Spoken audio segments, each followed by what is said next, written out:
ನಮಸ್ಕಾರ ಸ್ನೇಹಿತರೆ, ಮತ್ತೆ ರಾಜ್ಯದ ಮುಖ್ಯವಾದ ಮಾಹಿತಿಗಳನ್ನು ಡೀಟೇಲ್ ಆಗಿ ನೋಡೋಣ. ರಾಜ್ಯ ಸರ್ಕಾರದಿಂದ ಕಾರ್ಮಿಕರಿಗೆ ಗುಡ್ ನ್ಯೂಸ್. ನೀವು ಕೂಡ ಕಾರ್ಮಿಕರಾಗಿದ್ರೆ ಈ ಒಂದು ಸೌಲಭ್ಯಗಳನ್ನ ಪಡೆದುಕೊಳ್ಳಬಹುದು. ಮತ್ತೊಂದಡಿಯಲ್ಲಿ ದೇಶದಲ್ಲಿ ಒಬ್ಬರೇ ಸ್ಟಾರ್ ಪ್ರಚಾರಕ, ಅವರೇ ಪ್ರಧಾನಿ ಮೋದಿ ಎಂದು ಕಾರ್ಮಿಕ ಇಲಾಖೆ ಸಚಿವ ಸಂತೋಷ್ ಲಾಡ್ ಅವರ ವಾಗ್ದಾಳಿ. ವಿಡಿಯೋನ ನೀವು ಸ್ವಲ್ಪನೂ ಸ್ಕಿಪ್ ಮಾಡಬೇಡಿ. ಮತ್ತೊಂದೆಡೆಯಲ್ಲಿ ಕರ್ನಾಟಕದಲ್ಲಿ ಮೈಕ್ರೋ ಫೈನಾನ್ಸ್ ಸಾಲ ಕಿರುಕುಳ ಹೆಚ್ಚಾಗುತ್ತಿದ್ದಂತೆ ಮಧ್ಯ ಪ್ರವೇಶಿಸಿದ ಕಾಂಗ್ರೆಸ್ ಸರ್ಕಾರ. ಇದೇ ನಡುವೆ ಮುಖ್ಯಮಂತ್ರಿ ಸಿದ್ದರಾಮಯ್ಯನವರಿಗೆ ಮಾಂಗಲ್ಯ ಸರ ಕಳುಹಿಸಿ ಮಹಿಳೆಯರಿಂದ ವಿನೂತನ ಪ್ರತಿಭಟನೆ.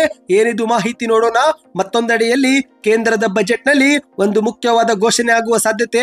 10 ಲಕ್ಷದವರೆಗೆ ಟ್ಯಾಕ್ಸ್ ಕಟ್ಟುವ ಅವಶ್ಯಕತೆ ಇಲ್ಲ, ಹೊಸ ತೆರಿಗೆ ವಿನಾಯಿತಿ ಘೋಷಣೆ ಆಗುವ ಸಾಧ್ಯತೆ. ಎಲ್ಲ ಮಾಹಿತಿಗಳನ್ನ ನೋಡೋಣ. ಇನ್ನು ಕಾಂಗ್ರೆಸ್ ಸರ್ಕಾರದ ಗ್ಯಾರಂಟಿಯಲ್ಲಿ ಒಂದಾಗಿರುವ ಗೃಹಲಕ್ಷ್ಮಿ ಯೋಜನೆ ಯಾವುದೇ ಕಾರಣಕ್ಕೂ ನಿಲ್ಲುವುದಿಲ್ಲ ಎಂದು ಪುಷ್ಪಾ ಅಮರನಾಥ್ ಅವರ ಹೇಳಿಕೆ. ಇದೇ ನಡುವೆ ಹಣ ಯಾವಾಗ ಜಮಾ ಆಗುತ್ತೆ, ಎಷ್ಟು ಕಂತು ಬಿಡುಗಡೆ ಆಗುತ್ತೆ, ಎಲ್ಲ ಮಾಹಿತಿಗಳನ್ನು ಕೊಟ್ಟಿದ್ದಾರೆ. ಎಲ್ಲ ಸುದ್ದಿಗಳನ್ನ ಡೀಟೇಲ್ ಆಗಿ ನೋಡೋಣ. ಅದಕ್ಕಿಂತ ಮೊದಲು ನೀವು ನಮ್ಮ ಚಾನಲ್ಗೆ ಮೊದಲು ಬಾರಿ ಭೇಟಿ ಕೊಡ್ತಾ ಇದ್ರೆ ದಯವಿಟ್ಟು ಸಬ್ಸ್ಕ್ರೈಬ್ ಆಗಿ, ಪಕ್ಕದಲ್ಲಿ ಒಂದು ಗಂಟೆ ಕಾಣಿಸುತ್ತೆ ಸ್ನೇಹಿತರೆ, ಅದನ್ನು ಕೂಡ ಒತ್ತಿದ್ರೆ ರಾಜ್ಯದ ಮುಖ್ಯವಾದ ಮಾಹಿತಿಗಳು ನಿಮಗೆ ಸಿಗುತ್ತವೆ. ಈ ಒಂದು ವಿಡಿಯೋಗೆ ನೀವು ಲೈಕ್ ಮಾಡಿ ಮತ್ತು ವಿಡಿಯೋ ಪೂರ್ತಿಯಾಗಿ ನೋಡಿ. ಮೊದಲನೇ ಮುಖ್ಯವಾದ ಮಾಹಿತಿ, ನೀವು ಕೂಡ ಕಾರ್ಮಿಕರಾಗಿದ್ರೆ ಸರ್ಕಾರದಿಂದ ಈ ಎಲ್ಲ ಸೌಲಭ್ಯಗಳನ್ನ ಪಡೆದುಕೊಳ್ಳಬಹುದು. ಹೌದು, ಇತ್ತೀಚೆಗೆ ಕಾರ್ಮಿಕರಿಗೆ ಮದುವೆ ಸಹಾಯಧನವಾಗಿ 60,000 ರೂಪಾಯಿ ಕೊಡುವುದಾಗಿ ಘೋಷಣೆ ಮಾಡಿದ್ದಂತ ಕಾರ್ಮಿಕ ಮಂಡಳಿಯು ಇದೀಗ ರಾಜ್ಯ ಸರ್ಕಾರವು ಕೂಡ ಕಾರ್ಮಿಕರಿಗೆ ಹಲವಾರು ಸೌಲಭ್ಯಗಳನ್ನ ಜಾರಿಗೆ ತಂದಿದೆ. ಹೌದು, ಮೊದಲನೇದಾಗಿ ಪಿಂಚಣಿ ಸೌಲಭ್ಯ. ನೀವು ಕೂಡ ಕಾರ್ಮಿಕರಾಗಿದ್ರೆ ಈ ಒಂದು ಹಣವನ್ನ ಪಡೆದುಕೊಳ್ಳಬಹುದು. ಹೌದು, ಕಾರ್ಮಿಕ ಇಲಾಖೆಯಲ್ಲಿ ನೋಂದಣಿ ಆಗಿರುವ 3 ವರ್ಷ ಸದಸ್ಯತ್ವದೊಂದಿಗೆ 60 ವರ್ಷ ಪೂರೈಸಿದ್ರೆ ನೀವು ಪ್ರತಿ ತಿಂಗಳು 1,000 ರೂಪಾಯಿ ಹಣವನ್ನ ಪಡೆದುಕೊಳ್ಳಬಹುದು. ಇನ್ನು ಅದೇ ರೀತಿ ಕಟ್ಟಡ ಕಾಮಗಾರಿಗಳ ಕಾರ್ಮಿಕರು ಅಪಘಾತದಿಂದ ಶಾಶ್ವತ ಅಥವಾ ಭಾಗಶಃ ಅಂಗವಿಕಲತೆ ಹೊಂದಿದ್ರೆ ಅಂತವರಿಗೆ 2 ಲಕ್ಷವರೆಗೆ ಅನುಗ್ರಹ ರಾಶಿ ಸಹಾಯಧನವು ಕೂಡ ಕೊಡಲಾಗುತ್ತೆ ಸ್ನೇಹಿತರೆ. ಇನ್ನು ಕಾರ್ಮಿಕರಿಗಾಗಿ ವಸತಿ ಸೌಲಭ್ಯವು ಕೂಡ ಜಾರಿಗೆಯಲ್ಲಿದೆ. ಕಾರ್ಮಿಕ ಗೃಹ ಭಾಗ್ಯ ಯೋಜನೆಗೆ ಅರ್ಜಿ ಸಲ್ಲಿಕೆ ಮಾಡಿದರೆ 2 ಲಕ್ಷದವರೆಗೆ ಮುಂಗಡವಾಗಿ ನೀವು ಸಹಾಯಧನವನ್ನು ಪಡೆದುಕೊಂಡು ಮನೆ ಕಟ್ಟಿಕೊಳ್ಳಬಹುದು. ಇನ್ನು ಇದೇ ನಡುವೆ ಮಹಿಳಾ ಕಾರ್ಮಿಕರಿಗೆ ಹೆರಿಗೆ ಸೌಲಭ್ಯವು ಕೂಡ ಜಾರಿಗೆ ಮಾಡಲಾಗಿದೆ. ಇಲ್ಲಿ ಮಹಿಳಾ ಫಲಾನುಭವಿಗಳು ತಮ್ಮ ಮೊದಲು 2 ಮಕ್ಕಳಿಗೆ ಹಣವನ್ನ ಪಡೆದುಕೊಳ್ಳಬಹುದು. ಹೆಣ್ಣು ಮಗುವಿನ ಜನನಕ್ಕೆ 30,000 ರೂಪಾಯಿ, ಗಂಡು ಮಗುವಿನ ಜನನಕ್ಕೆ 20,000 ರೂಪಾಯಿಯನ್ನ ಪಡೆದುಕೊಳ್ಳಬಹುದು. ಹೌದು, ತಾಯಿ ಲಕ್ಷ್ಮಿ ಬಾಂಡ್ ಮೂಲಕ ಈ ಒಂದು ಸಹಾಯಧನವನ್ನ ಪಡೆದುಕೊಳ್ಳಬಹುದು. ಇನ್ನು ಅದೇ ರೀತಿ ಮಕ್ಕಳಿಗೆ ಶೈಕ್ಷಣಿಕ ಸಹಾಯಧನವನ್ನು ಕೂಡ ಸರ್ಕಾರದಿಂದ ಕೊಡಲಾಗುತ್ತಿದೆ. ಹೌದು, ಕಲಿಕೆ ಭಾಗ್ಯ ಯೋಜನೆಯಡಿಯಲ್ಲಿ ಕಾರ್ಮಿಕ ಫಲಾನುಭವಿಗಳು ತಮ್ಮ ಮಕ್ಕಳ ವಿದ್ಯಾಭ್ಯಾಸಕ್ಕಾಗಿ ಪ್ರತಿ ವರ್ಷ ಸಹಾಯಧನವನ್ನ ಪಡೆದುಕೊಳ್ಳಬಹುದು ಸ್ನೇಹಿತರೆ. ಈ ರೀತಿ ಕಾರ್ಮಿಕರಿಗೆ ಹಲವಾರು ಸಹಾಯಧನ ಮತ್ತು ಸೌಲಭ್ಯಗಳನ್ನ ಸರ್ಕಾರ ಘೋಷಣೆ ಮಾಡಿದ್ದು, ಈ ಎಲ್ಲ ಮಾಹಿತಿಯನ್ನು ನಾನು ಇದೇ ಒಂದು ವಿಡಿಯೋ ಡಿಸ್ಕ್ರಿಪ್ಷನ್ ಬಾಕ್ಸ್ ನಲ್ಲಿ ಕೊಟ್ಟಿದ್ದೇನೆ ಸ್ನೇಹಿತರೆ. ನೀವು ಕೂಡ ಕಾರ್ಮಿಕರಾಗಿದ್ರೆ ಈ ಒಂದು ವಿಡಿಯೋ ಕೆಳಗೆ ಎಲ್ಲ ಮಾಹಿತಿಯನ್ನು ನೀವು ಪಡೆದುಕೊಳ್ಳಬಹುದು. ಇನ್ನಿದೀಗ ಎರಡನೇ ಮುಖ್ಯವಾದ ಮಾಹಿತಿಗೆ ಹೋಗೋಣ. ಇಂಡಿಯಾದಲ್ಲಿ ಒಬ್ಬರೇ ಸ್ಟಾರ್ ಪ್ರಚಾರಕ, ಅವರೇ ಪ್ರಧಾನಿ ಮೋದಿ ಎಂದು ಕಾರ್ಮಿಕ ಇಲಾಖೆ ಸಚಿವರಾಗಿರುವ ಸಂತೋಷ್ ಲಾಡ್ ಅವರು ರಾಯಚೂರಲ್ಲಿ ವಾಗ್ದಾಳಿಯನ್ನ ಮಾಡಿದ್ದಾರೆ.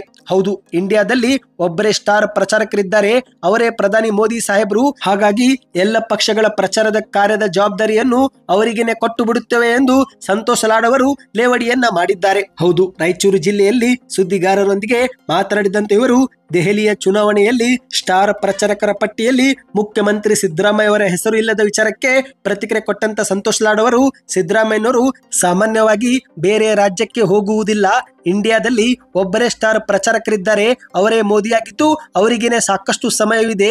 ಇಡೀ ದೇಶದ ಎಲ್ಲ ರಾಜ್ಯಗಳಲ್ಲಿ ಓಡಾಡೋಕೆ ಮತ್ತು ಎಲ್ಲ ಚುನಾವಣೆ ಭಾಷಣ ಮಾಡೋಕೆ ಅವರಿಗೆ ಟೈಮ್ ಇದೆ. ಒಂದೊಂದು ರಾಜ್ಯಕ್ಕೆ 10 ರಿಂದ 40 ಸಲವರೆಗೆ ಹೋಗಲು ಅವರ ಬಳಿ ಸಮಯವಿದೆ.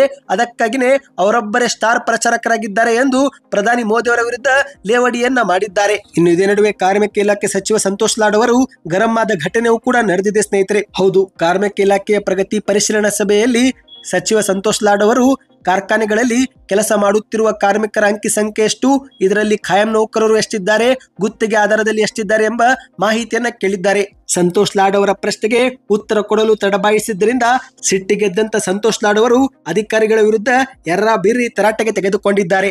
ಯಪ್ಪ ದೇವ್ರೇ, ಏನ್ರಿ ನಿಮಗೆ ಇಷ್ಟು ಮಾಹಿತಿ ಇಲ್ವಾ? ಸಭೆಗೆ ಬನ್ನು ಚಿಪ್ಸು ತಿನ್ನಲು ನೀವು ಬರ್ತೀರಾ? ಮಾಹಿತಿ ಇಲ್ಲದೆ ಸಭೆಗೆ ಏಕೆ ಬರ್ತೀರಿ? ನಿಮ್ಮನ್ನ ಕರ್ಕೊಂಡು ಸರ್ಕಾರ ನಡೆಸೋದು ಹೇಗ್ರಿ ಎಂದು ಸಭೆಯ ವೇದಿಕೆ ಮೇಲೆನೆ ತಮ್ಮ ತಲೆ ಮೇಲೆ ಕೈ ಹೊತ್ತುಕೊಂಡು ಕಾರ್ಮಿಕ ಇಲಾಖೆ ಸಚಿವ ಸಂತೋಷ್ ಲಾಡ್ ಅವರು ಅಧಿಕಾರಿಗಳ ಚಳಿಯನ್ನ ಬಿಡಿಸಿದ್ದಾರೆ. ನೀವು ಗುತ್ತಿಗೆದಾರರಿಗೆ ಪರವಾನಗಿ ನೀಡ್ತೀರಿ, ಅಲ್ಲಿ ಎಷ್ಟು ಜನ ನೌಕರರು ಕೆಲಸ ಮಾಡ್ತಾರೆ ಎನ್ನುವ ಮಾಹಿತಿ ಇಲ್ಲವೆಂದ್ರೆ ಅದು ಹೇಗೆ ಸಾಧ್ಯ ಎಂದು ಪ್ರಶ್ನೆ ಮಾಡಿದ್ದಾರೆ. ಸಣ್ಣ ಕೈಗಾರಿಕೆಗಳಿಗೆ, ಸಣ್ಣ ಸಣ್ಣ ಹೋಟೆಲ್ಗಳ ಮೇಲೆ ಕೇಸ್ ಹಾಕ್ತೀರಿ, ಆದರೆ ದೊಡ್ಡ ದೊಡ್ಡ ಇಂಡಸ್ಟ್ರಿಗಳನ್ನ ಯಾಕೆ ಬಿಟ್ಟಿದ್ದೀರಿ ಎಂದು ಅಧಿಕಾರಿಗಳನ್ನ ಪ್ರಶ್ನೆ ಮಾಡಿದ್ದಾರೆ. ಇಂದು ರಾಜ್ಯದಲ್ಲಿ ಚೈಲ್ಡ್ ಲೇಬರ್ ಸಮಸ್ಯೆಯನ್ನು ಕೂಡ ನೀವು ಗಂಭೀರವಾಗಿ ತೆಗೆದುಕೊಂಡಿಲ್ಲ. ತಪ್ಪಿತಸ್ಥರ ಮೇಲೆ ಕೇಸ್ ಹಾಕಬೇಕು, ಜಾಗೃತಿ ಮೂಡಿಸಬೇಕು ಎಂದು ಸಭೆ ಉದ್ದಕ್ಕೂ ಸಚಿವ ಸಂತೋಷ್ ಲಾಡ್ ಅವರು ಅಸಮಾಧಾನ, ಬೇಸರ ಮತ್ತು ಗರಂ ಮೂಡಲೇ ಸಚಿವರು ಅಧಿಕಾರಿಗಳನ್ನ ತರಾಟೆಗೆ ತೆಗೆದುಕೊಂಡಿದ್ದಾರೆ. ಇನ್ನಿದೀಗ ಮತ್ತೊಂದು ಮುಖ್ಯವಾದ ಮಾಹಿತಿಗೆ ಹೋಗೋಣ ಸ್ನೇಹಿತರೆ.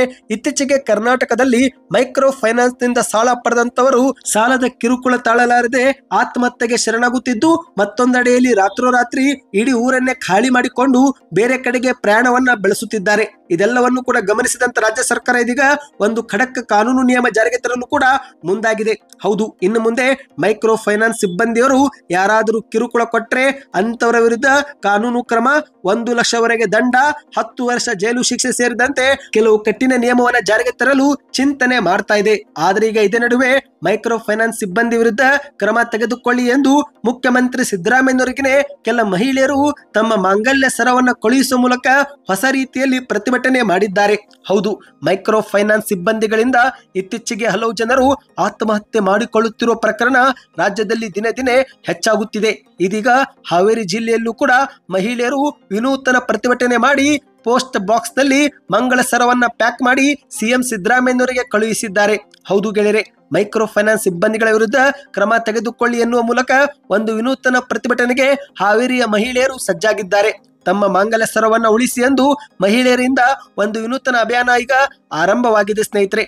ಮಾಂಗಲ್ಯ ಸರವನ್ನ ಪ್ಯಾಕ್ ಮಾಡಿ ಪೋಸ್ಟ್ ಡಬ್ಬಿಗೆ ಹಾಕಿ ಸಿಎಂ ಸಿದ್ದರಾಮಯ್ಯನವರಿಗೆ ಮಾಂಗಲ್ಯ ಸರವನ್ನ ಪ್ಯಾಕ್ ಮಾಡಿ ಮಹಿಳೆಯರು ಇದೀಗ ಕಳುಹಿಸಿಕೊಟ್ಟಿದ್ದಾರೆ. ಇದೇ ನಡುವೆ ಮಾಧ್ಯಮಗಳ ಮುಂದೆ ಅಸಮಾಧಾನ ಹೊರಹಾಕಿದಂತ ಮಹಿಳೆಯರು ಮೈಕ್ರೋ ಫೈನಾನ್ಸ್ ಸಿಬ್ಬಂದಿಯವರು ದಿನನಿತ್ಯ ಬಂದು ಕಿರುಕುಳ ಕೊಡ್ತಿದ್ದಾರೆ, ಮೈಕ್ರೋ ಫೈನಾನ್ಸ್ ಸಿಬ್ಬಂದಿ ವಿರುದ್ಧ ನೀವು ಕ್ರಮ ತೆಗೆದುಕೊಳ್ಳಬೇಕು ಎಂದು ಹೇಳಿಕೆಯನ್ನು ಕೊಟ್ಟಿದ್ದಾರೆ. ಹೌದು ಸ್ನೇಹಿತರೆ, ಮಾಹಿತಿ ಪ್ರಕಾರ ಸುಲಭವಾಗಿ ಸಾಲ ದೊರೆಯುತ್ತದೆ ಎಂಬ ಕಾರಣಕ್ಕೆ ಖಾಸಗಿ ಫೈನಾನ್ಸ್ ಕಂಪನಿಗಳು ಕೊಡುವ ಸಾಲವನ್ನ ತೆಗೆದುಕೊಂಡು ಖರ್ಚು ಮಾಡಿದಂತ ಕುಟುಂಬಗಳು ಇದೀಗ ಅವರು ವಿಧಿಸುತ್ತಿರುವ 25ರಿಂದ 26% ಬಡ್ಡಿ ದರದ ಸಾಲ ತೀರಿಸಲಾಗದೆ ಕೆಲವರು ಆತ್ಮಹತ್ಯೆಗೆ ಶರಣಾಗುತ್ತಿದ್ರೆ, ಇನ್ನು ಕೆಲವರು ಊರನ್ನೇ ಬಿಡ್ತಿದ್ದಾರೆ. ಈಗ ಇದೇ ಒಂದು ವಿಚಾರಕ್ಕೆ ರಾಜ್ಯ ಸರ್ಕಾರ ಮಧ್ಯ ಪ್ರವೇಶಿಸಿ ಖಡಕ್ ಆದೇಶವನ್ನ ರವಾನಿಸಿದೆ. ಹಾಗಾಗಿ ಸ್ನೇಹಿತರೆ, ಸಾಲ ಪಡೆಯುವಾಗ 100 ಬಾರಿ ಯೋಚನೆ ಮಾಡಿ. ಏಕೆಂದ್ರೆ ಯಾವುದೇ ಸಾಲ ಪಡೆಯುವಾಗ ಎಲ್ಲ ಫಾರ್ಮ್ಗಳನ್ನ ಸಹಿ ಹಾಕುವಾಗ ಒಮ್ಮೆ ಬಾರಿ ಎಲ್ಲವನ್ನು ಕೂಡ ಓದಿ ಖಚಿತಪಡಿಸಿಕೊಳ್ಳಿ. ಇದೊಂದು ಮುಖ್ಯವಾದ ಮಾಹಿತಿಯಾಗಿತ್ತು.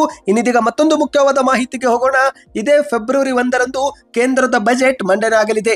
ಈ ಬಾರಿ ಬಜೆಟ್ ನಲ್ಲಿ 10 ಲಕ್ಷದವರೆಗೆ ಯಾವುದೇ ಟ್ಯಾಕ್ಸ್ ಕಟ್ಟುವ ಅವಶ್ಯಕತೆ ಇಲ್ಲನ್ನೋ ಕುರಿತಂತೆ ಒಂದು ಹೊಸ ಘೋಷಣೆ ಆಗುವ ಸಾಧ್ಯತೆ ಇದೆ ಎಂದು ಹೇಳಲಾಗುತ್ತಿದೆ. ಹೌದು, ಹಣಕಾಸು ಸಚಿವೆಯಾಗಿರುವ ನಿರ್ಮಲಾ ಸೀತಾರಾಮನ್ ಅವರು ಫೆಬ್ರವರಿ 1ರಂದು ಆರ್ಥಿಕ ವರ್ಷಕ್ಕೆ ಕೇಂದ್ರ ಬಜೆಟ್ ಅನ್ನ ಮಂಡಿಸಲಿದ್ದಾರೆ. ಈ ಬಾರಿಯ ಬಜೆಟ್ ನಲ್ಲಿ ಮಧ್ಯಮ ವರ್ಗದವರಿಗೆ ಹಲವು ಗುಡ್ಡು ಸಿಗುವ ಸಾಧ್ಯತೆ ಇದೆ. ಅಂದಹಾಗೆ ಸ್ನೇಹಿತರೆ, ಮಾಧ್ಯಮದ ವರದಿಯ ಪ್ರಕಾರ ವರ್ಷದ ಆದಾಯ 10 ಲಕ್ಷದವರೆಗೆ ಇದ್ರೆ ನೀವು ಇನ್ನು ಮುಂದೆ ತೆರಿಗೆ ವಿನಾಯಿತಿಯ ಲಾಭವನ್ನ ಪಡೆಯಲಿದ್ದೀರಿ ಎಂದು ಹೇಳಲಾಗುತ್ತಿದೆ. ಆದ್ರೆ ಅದೇನಾದ್ರೂ ನಿಮ್ಮ ಒಂದು ಆದಾಯ ಒಂದು ವರ್ಷದಲ್ಲಿ 15 ಲಕ್ಷದಿಂದ ಮೇಲೆ 20 ಲಕ್ಷದ ನಡುವೆ ಇದ್ರೆ ಆಗ ನೀವು 25ರಷ್ಟು ತೆರಿಗೆ ಸ್ಲ್ಯಾಬ್ ಅನ್ನ ಕಟ್ಟಬೇಕು ಎಂದು ಹೇಳಲಾಗಿದೆ ಸ್ನೇಹಿತರೆ. ಇಂತಹ ಒಂದು ಹೊಸ ಟ್ಯಾಕ್ಸ್ ಸ್ಲ್ಯಾಬ್ ಈ ಬಾರಿ ಘೋಷಣೆ ಆಗುವ ಸಾಧ್ಯತೆ ಇದೆ ಎಂದು ಹೇಳಲಾಗುತ್ತಿದೆ.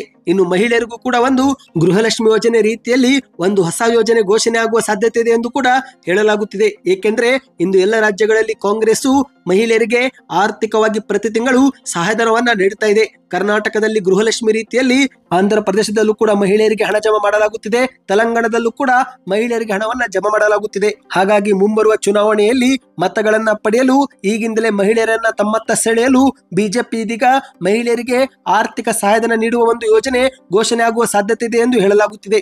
ಈಗಾಗಲೇ ದೆಹಲಿಯ ವಿಧಾನಸಭಾ ಚುನಾವಣೆಯಲ್ಲಿ ಪ್ರಣಾಳಿಕೆಯಲ್ಲಿ ಅಧಿಕಾರಕ್ಕೆ ಬಂದ್ರೆ ಗರ್ಭಿಣಿಯರಿಗೆ 21,000 ರೂಪಾಯಿ ಮತ್ತು ಎಲ್ಲಾ ಮಹಿಳೆಯರಿಗೆ ಪ್ರತಿ ತಿಂಗಳು 2,500 ರೂಪಾಯಿ ಕೊಡುವುದಾಗಿ ಈಗಾಗಲೇ ಕೇಂದ್ರದ ಬಿಜೆಪಿ ಘೋಷಣೆಯೂ ಕೂಡ ಮಾಡಿದೆ. ಈ ಒಂದು ಘೋಷಣೆ ಇದೀಗ ಬಜೆಟ್ ಅಲ್ಲಿ ಅಧಿಕೃತವಾಗಿ ಘೋಷಣೆ ಆಗಲಿದೆ ಎಂದು ಹೇಳಲಾಗಿದೆ ಸ್ನೇಹಿತರೆ. ಇನ್ನಿದೀಗ ಕೊನೆ ಮುಖ್ಯವಾದ ಮಾಹಿತಿಗೆ ಹೋಗೋಣ. ಕಾಂಗ್ರೆಸ್ ಸರ್ಕಾರದ ಗ್ಯಾರಂಟಿ ಯೋಜನೆಗಳು ಯಾವುದೇ ಕಾರಣಕ್ಕೂ ನಿಲ್ಲುವುದಿಲ್ಲ ಎಂದು ಡಾಕ್ಟರ್ ಪುಷ್ಪಾ ಅಮರನಾಥ್ ಅವರು ಹೇಳಿಕೆಯನ್ನ ಕೊಟ್ಟಿದ್ದಾರೆ. ಹೌದು, ಸೋಮವಾರ ಪೇಟೆ ಪಟ್ಟಣದಲ್ಲಿ ಸುದ್ದಿಗೋಷ್ಠಿ ಕರೆದು ಮಾತನಾಡಿದಂತ ಇವರು ಇಂದು ವಿರೋಧ ಪಕ್ಷಗಳು ಗ್ಯಾರಂಟಿ ಯೋಜನೆಗಳನ್ನು ನಿಲ್ಲಿಸಲಾಗುತ್ತೆ ಎಂದು ಜನರಲ್ಲಿ ತಪ್ಪು ಮಾಹಿತಿ ನೀಡುತ್ತಿದ್ದಾರೆ. ಆದರೆ ಸರ್ಕಾರದ ಯೋಜನೆಗಳು ಯಾವುದೇ ಕಾರಣಕ್ಕೂ ನಿಲ್ಲುವುದಿಲ್ಲ. ಇಂದು ಅಧಿಕಾರಿಗಳು ಪ್ರಾಮಾಣಿಕವಾಗಿ ಯೋಜನೆಗಳನ್ನು ಫಲಾನುಭವಿಗಳಿಗೆ ತಲುಪಿಸಬೇಕಾಗಿದೆ ಎಂದು ಗ್ಯಾರಂಟಿ ಯೋಜನೆಗಳ ಅನುಷ್ಠಾನ ಸಮಿತಿಯ ಉಪಾಧ್ಯಕ್ಷರಾಗಿರುವ ಪುಷ್ಪಾ ಅಮರನಾಥ್ ಅವರು ಹೇಳಿಕೆಯನ್ನು ಕೊಟ್ಟಿದ್ದಾರೆ. ಇಂದು ರಾಜ್ಯದಲ್ಲಿ ಶಕ್ತಿ ಯೋಜನೆ, ಅನ್ನಭಾಗ್ಯ, ಗೃಹ ಜ್ಯೋತಿ ಮತ್ತು ಯುವ ನಿಧಿ ಸೇರಿದಂತೆ ಗೃಹಲಕ್ಷ್ಮಿ ಯೋಜನೆ ಲಾಭವನ್ನ ರಾಜ್ಯದ 80% ಕುಟುಂಬಗಳು ಪಡೆದುಕೊಳ್ಳುತ್ತಿವೆ. ಅಭಿವೃದ್ಧಿ ಅಂದ್ರೆ ಕೇವಲ ರಸ್ತೆಗಳನ್ನ ಮಾಡುವುದು ಅಲ್ಲ, ಬಡವರ ಕುಟುಂಬವು ಕೂಡ ಕಲ್ಯಾಣ ಮಾಡಬೇಕು. 5 ಗ್ಯಾರಂಟಿ ಯೋಜನೆ ಪ್ರಯೋಜನ ಪಡೆಯುತ್ತಿರುವ ಇಂದು ಪ್ರತಿ ಕುಟುಂಬದ ಸುಮಾರು 7,000 ರೂಪಾಯಿ ಖರ್ಚನ್ನ ಸರ್ಕಾರವೇ ಗ್ಯಾರಂಟಿ ಮೂಲಕ ಭರಿಸ್ತಾ ಇದೆ. ಗೃಹಲಕ್ಷ್ಮಿ ಯೋಜನೆ ಹಣವು ಬಿಡುಗಡೆ ಆಗುವುದಲ್ಲಿ ಕೆಲ ತಾಂತ್ರಿಕ ತೊಂದರೆ ಸಮಸ್ಯೆ ಆಗಿದೆ ಹೊರತು ಕಳೆದ 2-3 ತಿಂಗಳ ಹಣ ಈ ಬಾರಿ ಒಟ್ಟಿಗೆ ಜಮಾ ಮಾಡುತ್ತೇವೆ ಎಂದು ವಿಶ್ವಾಸವನ್ನ ವ್ಯಕ್ತಪಡಿಸಿದ್ದಾರೆ. ಇಂದು ಸೋಮವಾರಪೇಟೆಯಿಂದ ಮಡಿಕೇರಿ ಹಾಗೂ ಮಡಿಕೇರಿಯಿಂದ ಸೋಮವಾರಪೇಟೆಗೆ ಬೆಳಗ್ಗೆ ಮತ್ತು ಸಂಜೆ ವೇಳೆ ಬಸ್ ವ್ಯವಸ್ಥೆ ಇಲ್ಲದಿರುವುದರಿಂದ ವಿದ್ಯಾರ್ಥಿಗಳು ಮತ್ತು ಹಲವು ಸರ್ಕಾರಿ ನೌಕರರಿಗೆ ತೊಂದರೆ ಆಗ್ತಾ ಇದೆ. ಇದನ್ನು ಕೂಡ ಶೀಘ್ರವೇ ಸರಿಪಡಿಸುತ್ತೇವೆ ಎಂದು ಪುಷ್ಪಾ ಅಮರನಾಥ್ ಅವರು ಭರವಸೆ ಕೊಟ್ಟಿದ್ದಾರೆ.